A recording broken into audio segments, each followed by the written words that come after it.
प्रधानमंत्री Narendra Modi G7 outreach शिखर सम्मेलन में हिस्सा लेने के लिए इटली पहुंच गए हैं, जहां कई देशों के प्रमुखों के साथ पीएम मोदी की बैठक होगी। प्रधानमंत्री नरेंद्र मोदी और इटली की प्रधानमंत्री जॉर्जिया मेलोनी के इस बीच द्विपक्षीय बैठक होगी।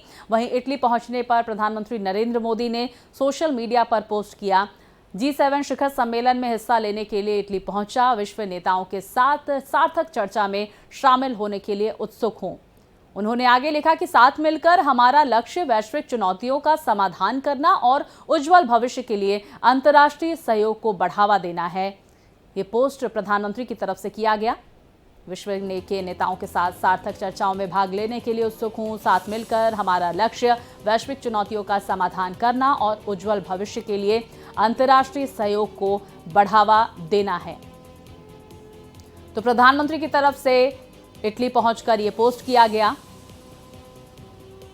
आज आउटरीच सेशन में हिस्सा लेंगे प्रधानमंत्री नरेंद्र मोदी और इसी के साथ ही देखिए तमाम देशों के नेताओं के साथ बातचीत भी करते हुए, सार्थक चर्चा करते हुए प्रधानमंत्री नरेंद्र मोदी नजर आएंगे और इस पर हर किसी की निगाहें टिकी हुई हैं, क्योंकि तीसरे कार्यकाल में प्रधानमंत्री नरेंद्र मोदी का ये पहला विदेश दौरा है और खासकर G7 के शिखर सम्मेलन में उन्हें आउटरीच सेशन में भाग लेने के लिए इनवाइट किया गया है।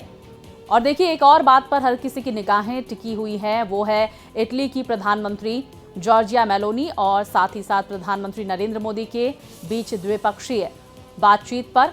ऐसे में क्या मुद्दे जिन पर चर्चा होती है, इसको लेकर भी हर किसी की निगाहें टिकी हुई हैं। वहीं देखिए इस G7 शिखर सम्मेलन में सबसे बड़ा महत्वपूर्ण जो मुद्दे हैं उनमें से आर्टिफिशियल इंटेलिजेंस यानी कि AI एक महत्वपूर्ण मुद्दा है। पर्यावरण पर भी बातचीत होगी, माइग्रेशन की समस्या को लेकर भी बातचीत होने वाली है। ऐसे में भारत का क्या रोल होता है और क्या कुछ बातचीत में प्रधानमंत्री और तमाम देशों के राष्ट्राध्यक्षों के बीच निकलता है, ये भी देखना महत्वपूर्ण होगा। तो ऐसे में प्रधानमंत्री नरेंद्र मोदी की तरफ से ये पोस्ट भी किया गया है, लेकिन G7 के सदस्य कौन कौन से हैं ये हम आपको ग्राफिक्स के जरिए बता दें। Canada, France, Britain, America, Germany, Italy, Japan, यूरोपीय संघ। तो G7 के ये 7 देश। इंडो पैसिफिक मुद्दे पर बातचीत होगी इस दौरान। और इसी के साथ ही आपको बता दें G7 शिखर सम्मेलन के ये मुद्दे जो आप अपनी टीवी स्क्रीन पर देख सकते हैं। अफ्रीका पर भी बातचीत होने वाली है इस सम्मेलन के दौरान। वहीं जलवायु परिवर्तन एक महत्वपूर्ण मुद्दा जिस पर चर्चा होगी।